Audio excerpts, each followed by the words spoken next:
నమస్కారం. గోదావరి పుష్కరాల ప్రత్యేక సందర్భాన్ని పురస్కరించుకుని ప్రేక్షకులకి సభక్తికంగా సమర్పిస్తున్న పుష్కర యాత్ర పుణ్య గోదావరికి స్వాగతం.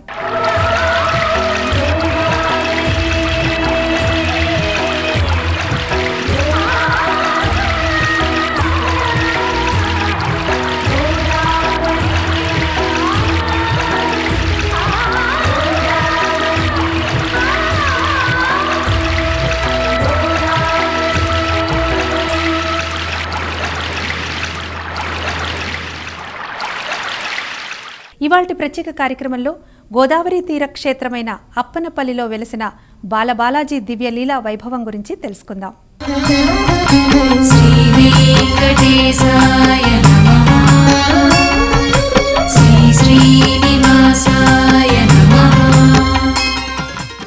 గౌతమి తీరాన వెలసిన అనేక పుణ్యక్షేత్రాల సందర్శన భాగ్యాన్ని ప్రేక్షకులకు అందించడమే లక్ష్యంగా సాగిన ఈ యాత్రలో భాగంగా ఇప్పుడు అప్పనపల్లిలో వెలసిన బాలబాలాజీ వైభవాన్ని దర్శించుకుందాం.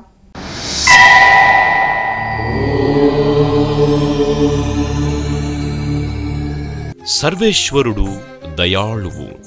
ఆయన కలియుగంలో ఎన్నో రూపాల్లో ఎన్నో నామాలతో మనల్ని అనుగ్రహిస్తున్నాడు. కలౌ స్మరణాన్ముక్తి అన్న సూత్రాన్ననుసరించి తనను స్మరించిన భక్తుల్ని కాచి రక్షించేందుకు దేవదేవుడు స్వయంగా వారి చెంతకే వెళ్లి నిలుస్తున్నాడు. శ్రీహరి మెచ్చిన క్షేత్రం అప్పనపల్లి, ఆ క్షేత్రం చరితను వినగారండి. శ్రీహరి మెచ్చిన క్షేత్రం అప్పనపల్లి, ఆ క్షేత్రం చరితను వినగారండి. సరిగ్గా ఇలాగే ఓ భక్తుడి కోరికను తీర్చేందుకు 7 కొండలపై వెలసిన కోనేటిరాయుడు, కొండంత దేవుడు అయిన శ్రీ వెంకటేశ్వరుడు పరుగు పరుగున వచ్చి అప్పన్నపల్లి క్షేత్రంలో కొలువుదీరాడు. తనను దర్శించుకోవడానికి తిరుమల కొండపైకి రాలేని ఆ భక్తుడి కోరికను తీర్చేందుకు స్వామివారే స్వయంగా నడచివచ్చి దర్శన భాగ్యాననుగ్రహించి మోక్షాన్ని ప్రసాదించాడు.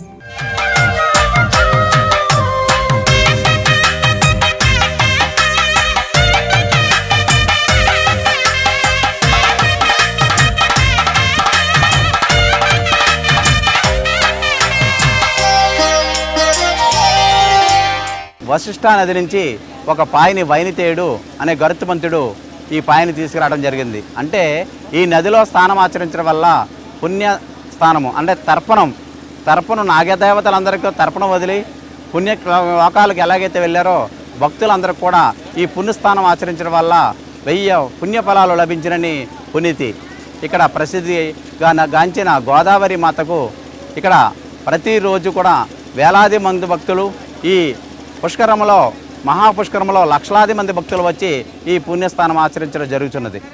శ్రీకర భక్తవశీకర కల్మష కుఠార సేవక జన సౌఖ్యాకర కృతశయ్యా దర్వీకర అప్పన్నపల్లి వెంకటరమణ భూషణ విలాస సజ్జన పోష పరిత్యక్త దోష పుణ్య విశేష ప్రేషిత సుహాస మోహనవేష అప్పన్నపల్లి వెంకటరమణ అంటూ భక్తులు పిలిచినదే తడవుగా అప్పన్నపల్లి బాలబాలాజీ భక్తులపై అనంతమైన కృపారస వృష్టిని కురిపిస్తున్నాడు.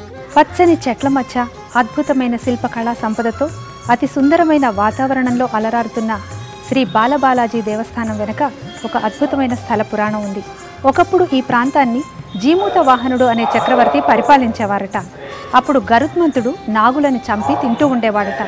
నాగుల ఆ బాధ భరించలేక జీమూత వాహను వద్దకు వెళ్ళి తమను రక్షించమని మొరపెట్టుకొనగా జీమూత వాహనుడు వారికి వరమిచ్చి తానే గరుత్మంతుడి దగ్గరికి ఆహారంగా వచ్చాట. ఆ ప్రభు యొక్క దాన గుణాన్ని మెచ్చుకుని గరుత్మంతుడు ఏం వరం కావాలో కోరుకోమన్నట. అప్పుడు జీమూత వాహనుడు అక్కడ ముండాలై పడి ఉన్న నాగులన్నింటినీ బతికించమని కోరాట. అది సృష్టికి వ్యతిరేకం, అలా చేయలేను అని గరుత్మంతుడు అనగా కనీసం వాటికి తర్పణం వదలమని అడిగాట. అప్పుడు గరుత్మంతుడు వశిష్ఠ నుంచి ఒక్క పాయని ఇక్కడికి తీసుకువచ్చి ఆ నీటితో ఆ నాగులకి తర్పణం వదిలాట. గరుత్మంతుడి మరో పేరు వైనతేయుడు. అందుకే ఇక్కడ ప్రవహిస్తున్న గోదావరి పాయని వైనతేయ అంటారు.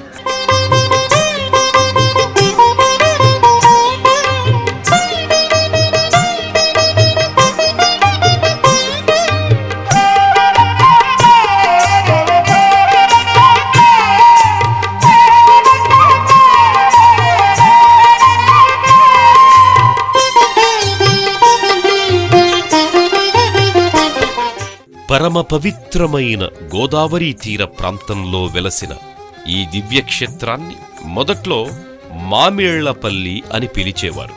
అప్పన్న అనే భక్తుడు ఈ నేల మీద తిరుమలగిరిపై వెలసిన శ్రీ వెంకటేశ్వరుణ్ణి చూడాలన్న ఆశతో ఏళ్లపాటు ఇక్కడ తపస్సు చేశాడు.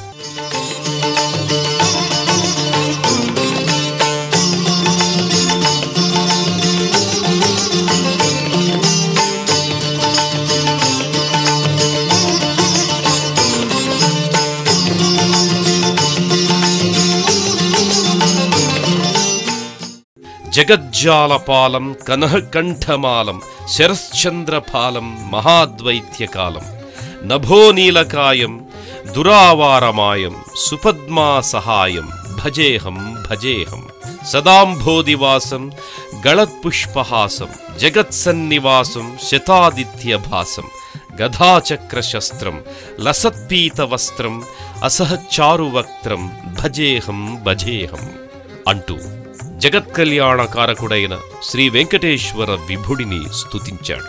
ఆయన కారణంగానే దీనికి అప్పన్నపల్లి అనే పేరొచ్చింది. వకులామాత కోరిక మేరకు శ్రీ వెంకటేశ్వర స్వామి వారు ఒక బాల్యమును తన కుమారుణ్ణి ఒక వరం అడిగను. అన్ని దేవుళ్లకు బాల్యమున్నది, నీకు బాల్యముని నేను చూడలేదు, ఆస్వాదించలేదు, కాబట్టి ఆ బాల్యమును నాకు ప్రసాదించము అని వెంకటేశ్వర స్వామిని కోరగా తన తల్లికి మాటిచ్చెను. నేను ఒక నదీ ఒడ్డుని వేయించేస్తాను అమ్మా, నీ కోరిక అక్కడ నెరవేరును అని చెప్పాను. మొల్లేటి రామస్వామి అనే భక్తుడు బాలుడి రూపంలో కలలో కనిపించి నీ గ్రామము వచ్చేదును, నన్ను అక్కడ కొలువుము అని చెప్పి కలలో కనిపించి చెప్పి ఉన్నారు. తదుపరి తన కొబ్బరి రాశిలో వ్యాపారం చేసుకునే కొబ్బరి రాశిలో విగ్రహం దొరికినది. అది విగ్రహం తీసుకొచ్చి పూజానంతరం దానికి నామకరణం బాలబాలాజీ, అంటే బాలుడి రూపంలో కనిపించాడు కాబట్టి బాలబాలాజీగా నామాంతరం చెందింది.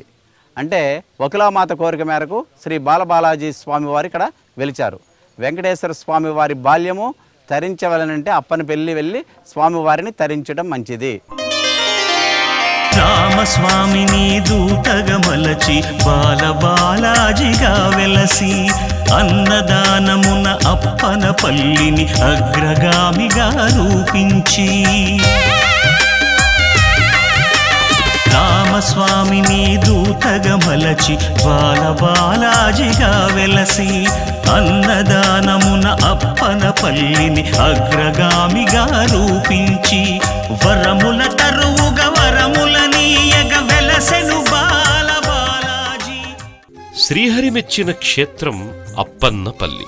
హరిపాదంలో పుట్టిన సుగుణశీల గంగమ్మ తల్లి.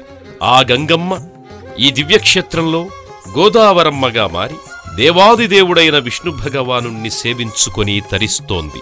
పుష్కరాల పుణ్యఘడియల్లో అశేష భక్తకోటి ముక్కోటి దేవతలు కొలువుదీరిన ఈ దివ్య తీర్థరాజాన్ని సేవించుకొని తరిస్తున్నారు. ఇందులో 3 మునకలు వేసి ముక్తిని వరంగా పొందుతున్నారు.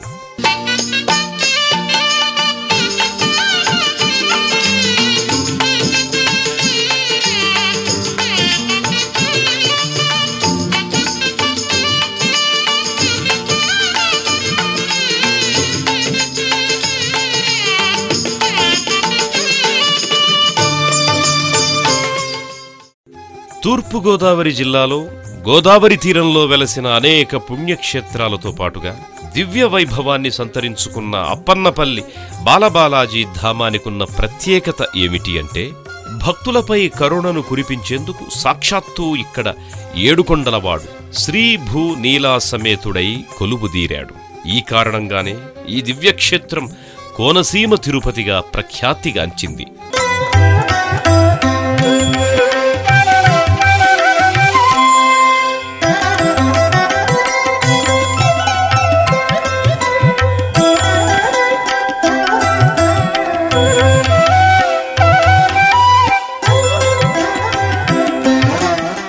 ఒకప్పుడు ఈ ప్రాంతంలోనే రామస్వామి అనే ఓ ఓడల వ్యాపారి ఉండేవాడు. ఆయన తనకు వచ్చిన లాభాల్లో కొంత వాటాని ఏటా తిరుమలరాయుడికి సమర్పించుకుని ఆయన్ని దర్శించుకుని వచ్చేవాడు. అచంచలమైన ఆయన భక్తికి మెచ్చిన శ్రీ వెంకటేశ్వరుడు ఇకపై తను తిరుమలకి రావలసిన అవసరం లేదని అప్పన్నపల్లి దివ్యక్షేత్రంలో తాను కొలువుదీరతానని స్వప్న దర్శనంలో సెలవిచ్చాడు. ఆనాటి నుంచి శ్రీవారి పట్ల అచంచలమైన భక్తి విశ్వాసాలు కలిగిన రామస్వామి వెంటనే మామిళ్లపల్లిలో ఉన్న తన దుకాణాన్నే శ్రీ వెంకటేశ్వరుడికి మందిరంగా మార్చి ఓ పెద్ద చిత్రపటాన్నుంచి పూజించసాగాడు. ఈనాటికి అప్పన్నపల్లి దివ్యక్షేత్రాన్ని దర్శించుకున్న భక్తులు తప్పనిసరిగా ఈ చిత్రపటానికి నమస్సులు అర్పించుకుంటారు.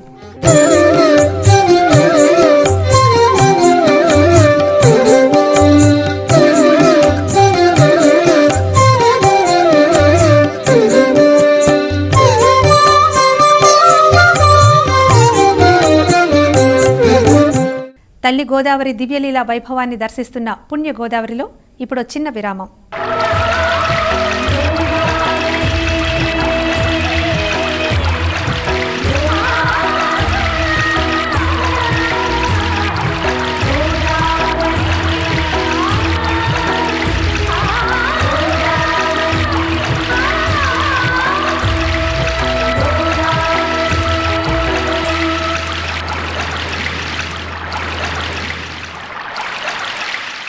విరామం తర్వాత అప్పన్నపల్లి బాలబాలాజీ కరుణామృత ధారల్ని మరింతగా గ్రోలుదాం.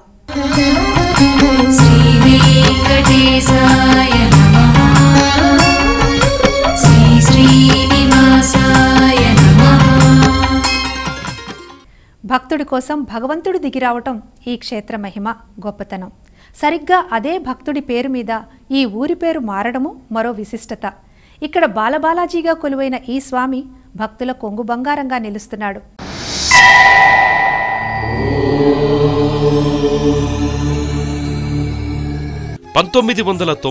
లో ఇక్కడ నిర్మించిన నూతన ఆలయంలో శ్రీ త్రిదండి చినజీయర్ స్వామి చేతుల మీదుగా బాలబాలాజీ విగ్రహ ప్రతిష్ఠాపన జరిగింది.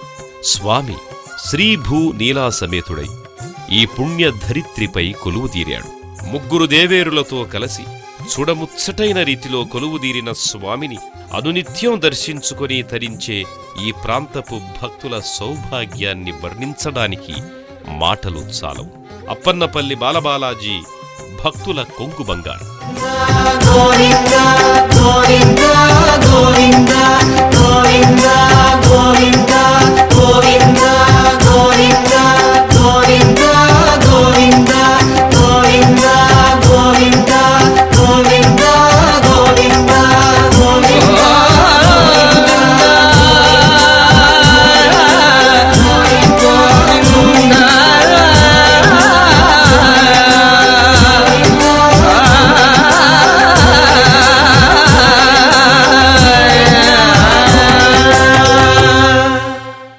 గోదావరి పుష్కరాల్లో ఇక్కడ ప్రవహిస్తున్న వైనతేయిలో స్నానం ఆచరించి ఈ ఆలయానికి వచ్చి స్వామివారిని దర్శించుకుంటే జన్మ జన్మల పాపాలు నశించిపోతాయని, ఎంతో పుణ్యమని భక్తుల ప్రగాఢ విశ్వాసం.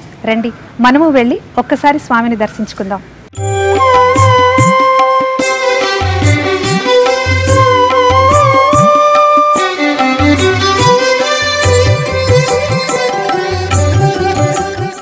దివ్య నదీధారలతో పరంధాముడైన దేవదేవుడికున్న అనుబంధం అనిర్వచనీయమైనది.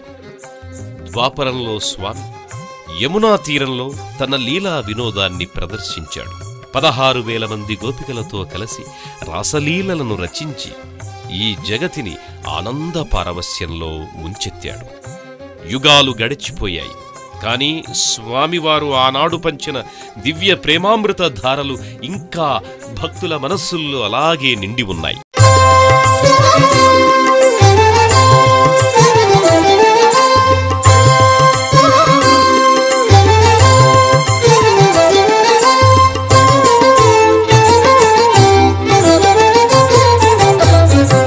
కలియుగంలో భక్తపరాధీనుడైన ఆ శ్రీహరి అప్పన్నపల్లిలో బాలబాలాజీగా వెలసి అశేషమైన భక్తకోటిపై అనుగ్రహాన్ని కురిపిస్తున్నాడు. ద్వాపరంలో ఆయన్ని సేవించుకొని తరించిన యమున ఈ యుగంలో అప్పన్నపల్లి క్షేత్రంలో గోదావరి అయి భాసిల్లుతూ భక్తులకు ముక్తిధామానికి చేరే భాగ్యాన్ని కల్పిస్తోంది.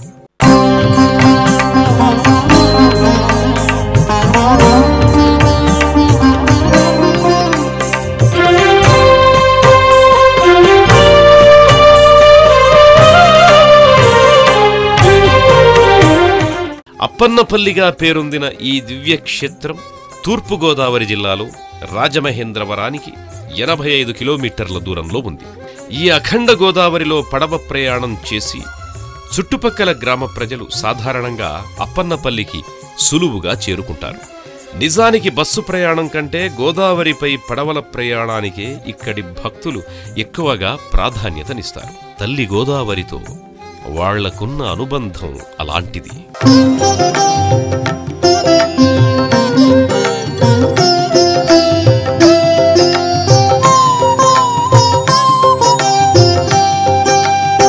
ఇక్కడ స్వామివారు వెలయడం వెనుక ఒక చక్కని స్థల పురాణం ప్రచారంలో ఉంది. ఒకప్పుడు జీమూత వాహనుడు అనే రాజు ఈ రాజ్యాన్ని పరిపాలిస్తూ ఉండేవాడట. ఆ కాలంలో గరుత్మంతుడు నాగులనన్నింటినీ చంపి తినివేస్తూ ఉండగా నాగులన్నీ వెళ్ళి జీమూత వాహనుడికి మొరపెట్టుకున్నాయట. అప్పుడు జీమూత వాహనుడు వాటికి ప్రాణభిక్ష పెడతానని, తన ప్రాణం వాటి ప్రాణాలకి అడ్డుగా వేస్తానని వరమిచ్చి అలాగే గరుత్మంతుడి వద్దకు వెళ్ళాట. అతని దానగుణాన్ని, దయాగుణాన్ని మెచ్చుకుని గరుత్మంతుడు ఏం వరం కావాలో కోరుకోమని జీమూత వాహనుడిని అడగగా అక్కడ మొండాలే పడున్న నాగులన్నింటినీ బతికించమని కోరాట. అది సృష్టికి విరుద్ధమని, తను అలా చేయలేనని గరుత్మంతుడు చెప్పగా కనీసం వాటికి తర్పణం విడవమని జీమూత వాహనుడు కోరాడట. అప్పుడు గరుత్మంతుడు తర్పణం విడవటం కోసం వశిష్ఠ నుండి ఒక పాయని ఇక్కడకు తీసుకువచ్చి అందులో నాగులన్నింటికీ తర్పణం వదిలాట. గరుత్మంతుడి మరో పేరు వైనతేయుడు. అందుకే ఇక్కడ ప్రవహిస్తున్న గోదావరి పాయని వైనతేయ అని కూడా అంటారు. తర్వాత కాలంలో వకుళమాలాదేవి శ్రీ వెంకటేశ్వరుణ్ణి తన బాల్యాన్ని, బాల్య క్రీడలను తను చూడాలని వరం కోరిందట. వెంకటేశ్వర స్వామి అలాగే వరమిచ్చాట.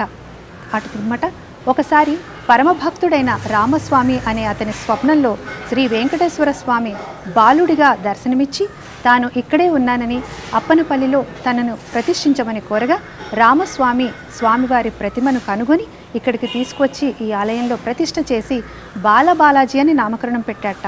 అప్పటి నుంచి స్వామివారు బాలబాలాజీ అనే నామధేయంతో ప్రసిద్ధి చెంది నిత్య పూజలు అందుకుంటున్నారు.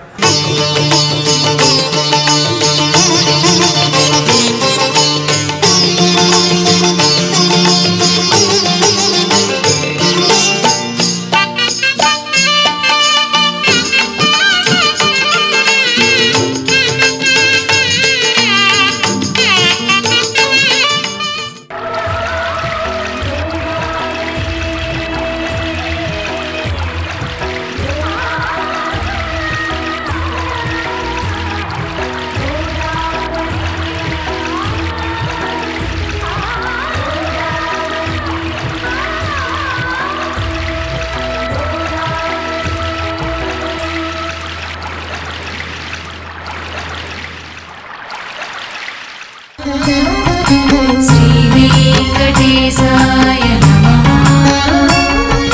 శ్రీ శ్రీనివాసాయ నమః. ఈ దివ్యక్షేత్రంలో మనకు దర్శనమిచ్చే గోదావరి పాయని వైనతేయ అని పిలుస్తారు. ఒకానొకప్పుడు ఇక్కడ శాపవశాన నాగులు గరుత్మంతుడికి ఆహారమయ్యేవి. ఓనాడు నాగులన్నీ జీమూత వాహనుడు అనే రాజును శరణు వేడాయి. ఆయన వాటికి ప్రాణదానం చేశాడు. వాటికి బదులుగా తన ప్రాణాలను స్వీకరించమని గరుత్మంతుణ్ణి కోరాడు. జీమూత వాహనుడి త్యాగనిరతిని గుర్తించిన గరుత్మంతుడు ఓ వరాన్ననుగ్రహించాడు. గుట్టలుగా పడి ఉన్న నాగులకు అపరకర్మల్ని నిర్వహించి ముక్తిని ప్రసాదించమని జీమూత వాహనుడు గరుత్మంతుడిని వేడుకున్నాడు.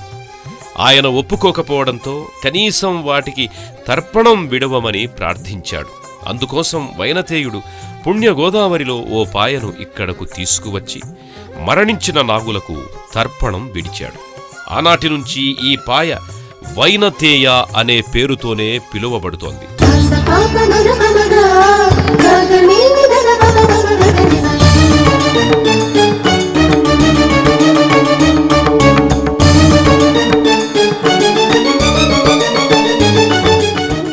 జీమూత వాహనుడి త్యాగనిరతికి, గరుత్మంతుడి భక్తానురక్తికి నిదర్శనంగా నిలిచిన ఈ పుణ్య గోదావరి దివ్యధార వైనతేయ ఈనాడు ఈ పుష్కర ఘడియల్లో ముక్కోటి దేవతల్ని తనలో నిలుపుకుంది.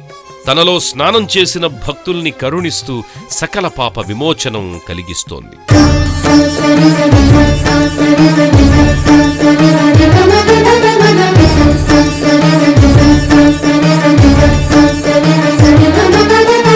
వామావామ భాగం తలానగ్ననాగం కృతాధీనయాగం గతారాగరాగం మునీంద్రైః సుగీతం సురై సంపరీహం గుణౌ గైరతీతం భజేహం భజేహం. ద్వాపరంలో దేవకీదేవి కృష్ణ భగవానుడికి తల్లి అయినా ఆయన బాలలీలల్ని దర్శించే భాగ్యం మాత్రం ఆమెకి కలగలేదు. తరువాతి కాలంలో ఆమె ఆ లీలల్ని దర్శించే భాగ్యాన్ని కల్పించమని శ్రీకృష్ణుణ్ణి వరమడిగింది. కృపానిధి అయిన శ్రీకృష్ణుడు మరుసటి జన్మలో ఆ కోరిక తీరుస్తానని తన కన్న తల్లికి మాట ఇచ్చాడు. ఇచ్చిన మాట ప్రకారం ఆమె ముద్దుని చెల్లించేందుకు అప్పన్నపల్లిలో స్వామి బాలబాలాజీగా కొలువుదీరి భక్తకోటిననుగ్రహిస్తున్నాడు.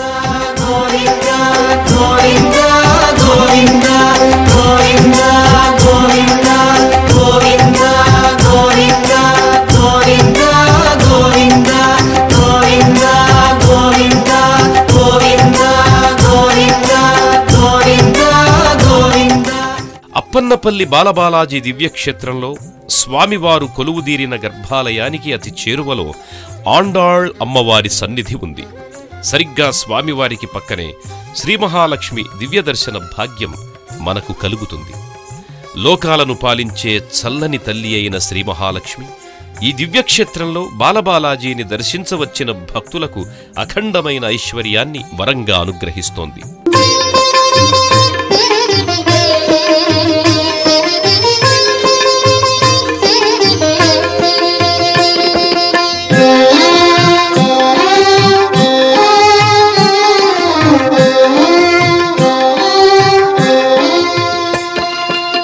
శ్రీకృష్ణతత్వం అనంతమైన ప్రేమధార, అపారమైన భక్తిధార, అనంతమైన ముక్తిధార. ఈ మూడు దివ్యధారల్ని పుణ్యగోదావరి అలల్లో మనం ప్రత్యక్షంగా దర్శించుకోవచ్చు. కోనసీమకి జీవగర్ర అయిన ఈ దివ్య నది గోదావరి అనుక్షణం తనను నమ్మిన వారిని రక్షిస్తూ వారిపై అనంతమైన కరుణని కురిపిస్తోంది. ఆ కారణంగానే ఈ నేల పాడి పంటలతో సస్యశ్యామలమయ్యింది.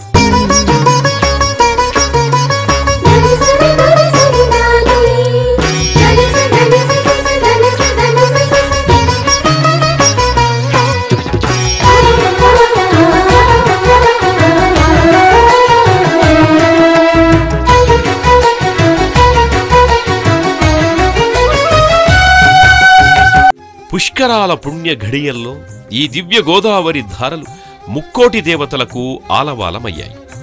భక్తకోటిపై అనంతమైన ప్రేమతత్వాన్ని కురిపిస్తున్నాయి. అనునిత్యం వారిని భక్తిరసధారల్లో ఓలలాడిస్తూ ముక్తి సోపానానికి చేరువ చేస్తున్నాయి. పుష్కర తీర్థంలో దివ్య స్నానాలు ఆచరించి పితృతర్పణాలు గావించిన భక్తులకు అనంతమైన అప్పన్నపల్లి బాలబాలాజీ అనుగ్రహాన్ని వరంగా ప్రసాదిస్తున్నాయి.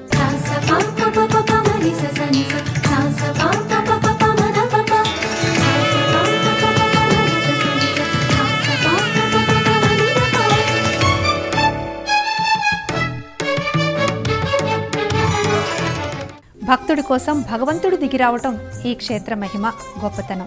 సరిగ్గా అదే భక్తుడి పేరు మీద ఈ ఊరి పేరు మారడము మరో విశిష్టత. ఇక్కడ బాలబాలాజీగా కొలువైన ఈ స్వామి భక్తుల కొంగు బంగారంగా నిలుస్తున్నాడు. పరమ పావనమైన ఈ క్షేత్రం కోనసీమ తిరుపతిగా పేరుగడించింది. పుష్కరాల పుణ్య ఘడియల్లో ఈ తీర్థంలో బాలబాలాజీతో పాటుగా ముక్కోటి దేవతలు కొలువుతీరారు. ఈ తీర్థంలో స్నానం చేస్తే సమస్త దేవతల ఆశీస్సులతో పాటుగా పుష్కరుడి ఆశీస్సులు కూడా కోటి రెట్లుగా భక్తులకు లభిస్తాయి. అత్యంత దివ్యధామమైన అప్పన్నపల్లి నుంచి ఇక సెలవు తీసుకుందాం. మళ్ళీ రేపటి పుణ్యగోదావరిలో అంతర్వేదిలో వెలసిన లక్ష్మీనరసింహస్వామి వారి క్షేత్రం సందర్శించి ఆ స్వామి దివ్యలీలా వైభవం గురించి తెలుసుకుందాం. నమస్కారం.